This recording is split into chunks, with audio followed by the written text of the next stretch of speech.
Hey guys, this is OddOneGaming. This is going to be another Raid Shadow Legends video. Today we are on the free-to-play account and we're going to talk a little bit about the hard Fire Night. It's definitely the hardest content in the game currently out there, and there's been something that actually happened on the free-to-play that I did not expect, and that is me getting a team to actually farm hard Fire Night. It's not going to be stage 10, obviously, because stage 10 is extremely hard even for my main account and to get a pretty fast time at that. But I'm talking about, as you can see, it's void. I'm talking about farming Fire Night hard stage 6. It's not 100% consistent, this team specifically, but it can be made 100% consistent if you are using these champions, but building them in the right way, in the better way for your own account.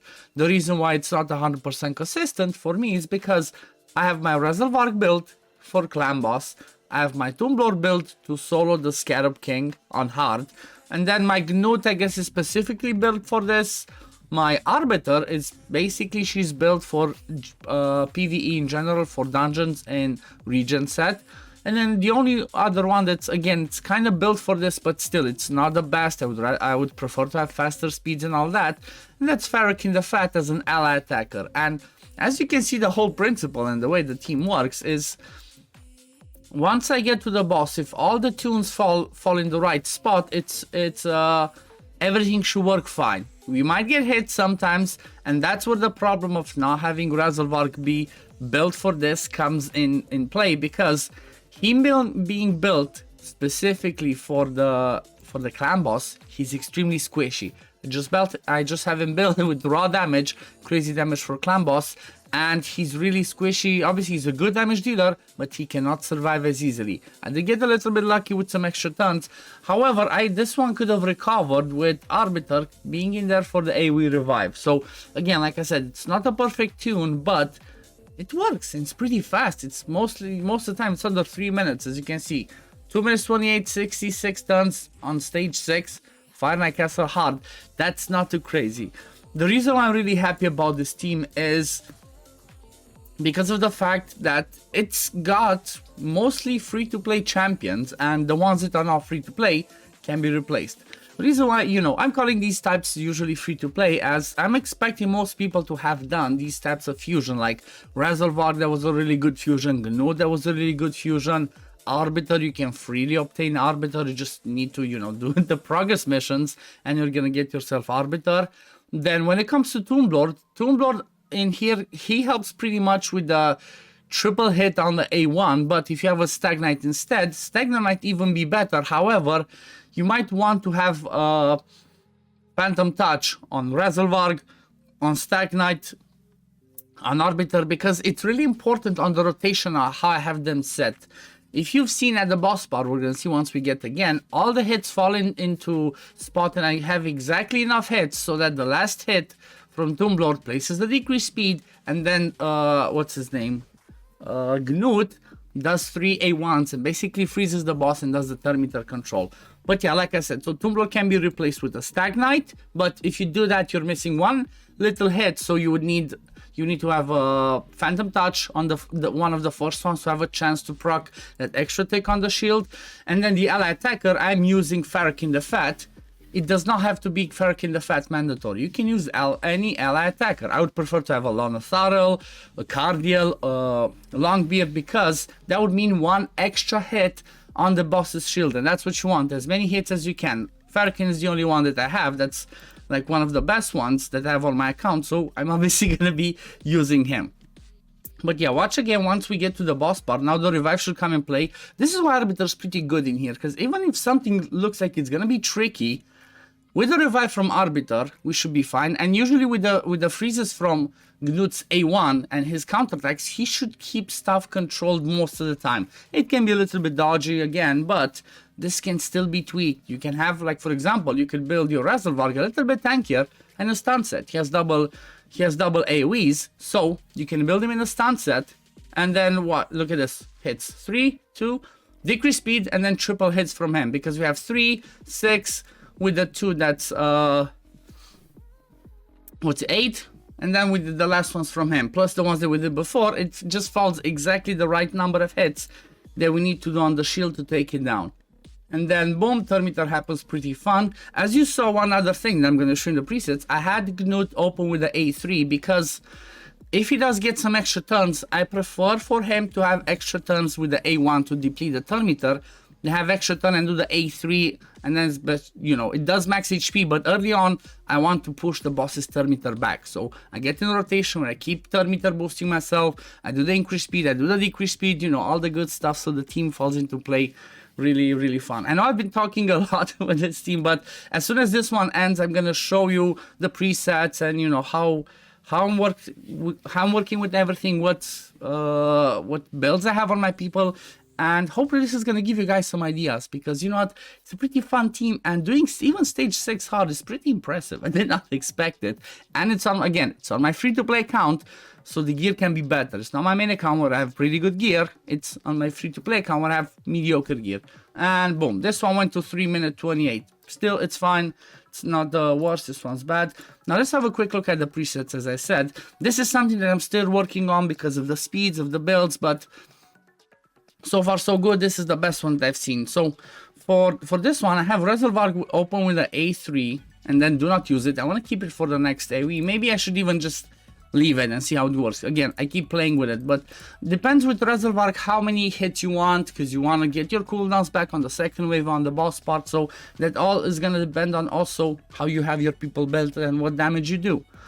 So I guess Reservoir, just leave him to do nothing. On the boss part though, you want to open with the A1. You want to do those triple hits. Then Arbiter, I make her open with the A3 and then do not use it on the second wave, on the first wave. On the second wave, I let her do whatever. Then on the boss part, I have her open with the A1. It's double hit, so that's hits that go into the shield and it helps us do the right text so that we take the shield down. Then we have Tomb Lord. I don't even use the A3 on the first wave, because if I do the A3, then I do the smack with Gnut, then I do the AoE with Reservoir, I basically kill the first wave just like that instantly. And the first wave has mostly void rares, and it's easier to survive some hits from the void rares than it is to survive hits on the second wave from the Venuses, the Skrank and all that. So that's why the first wave I take it a little bit slower, and then on the second wave I try to like smash it harder.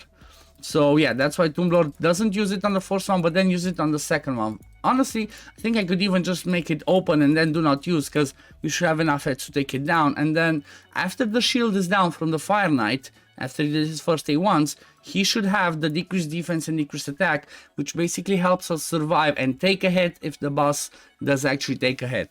So maybe this is the better option. Then on the boss part, open with the triple hitter A1.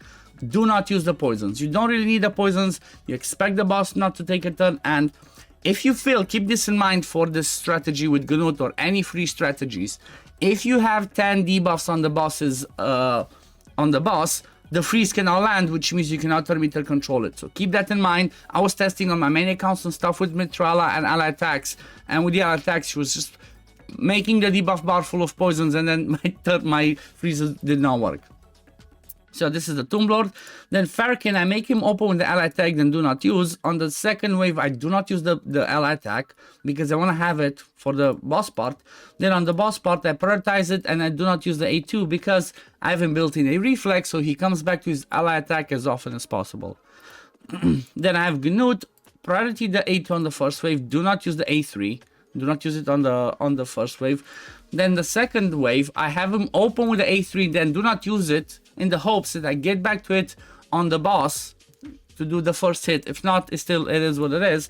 But still, after that, still do the A2, because I want to do those AoEs to take down the waves. And then on the boss part, disable the A2. I don't really care about the decreased attack or weaken. I prefer to have the 3 hits. Why does it keep going to Arbiter?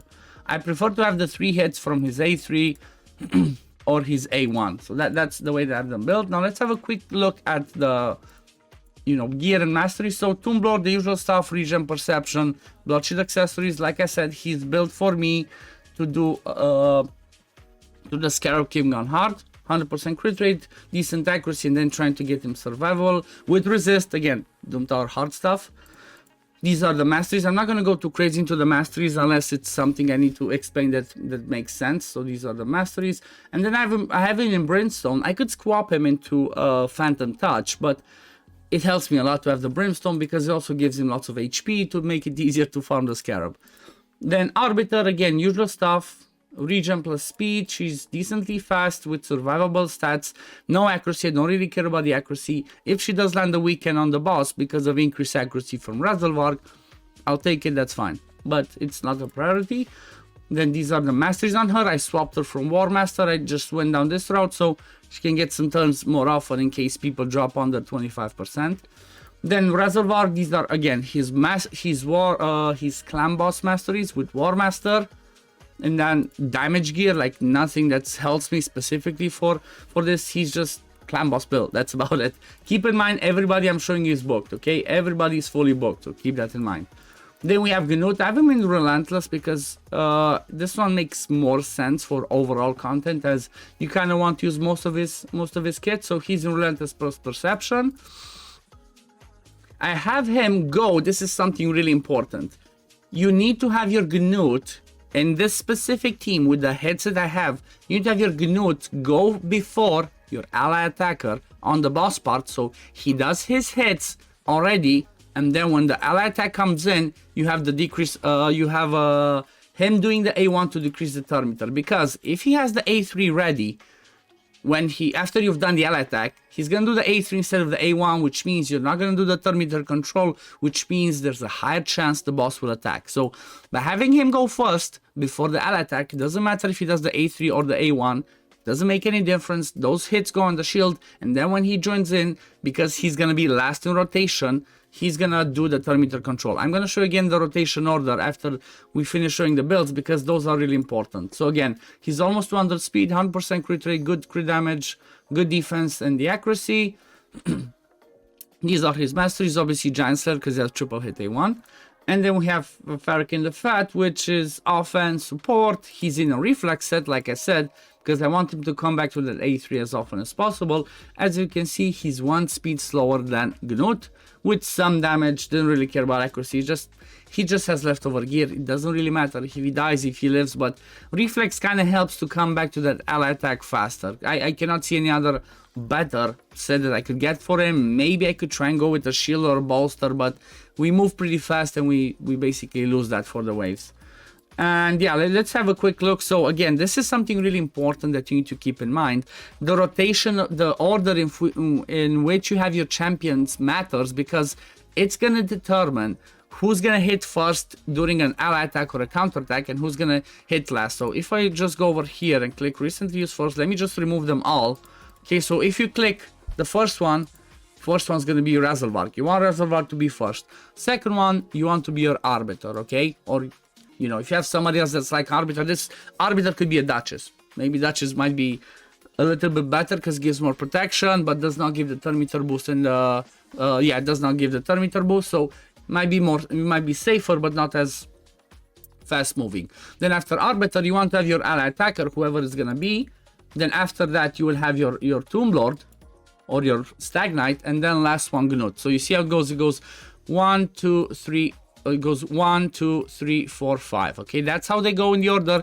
But obviously, if you're gonna have the preset, you're gonna want to have the same thing. 1, 2, 3, 4, 5. For me here, it doesn't matter that Tomb Lord's before Farrakhan, because in the ally attack, Farrakhan does not join the attack himself. It's just everybody else.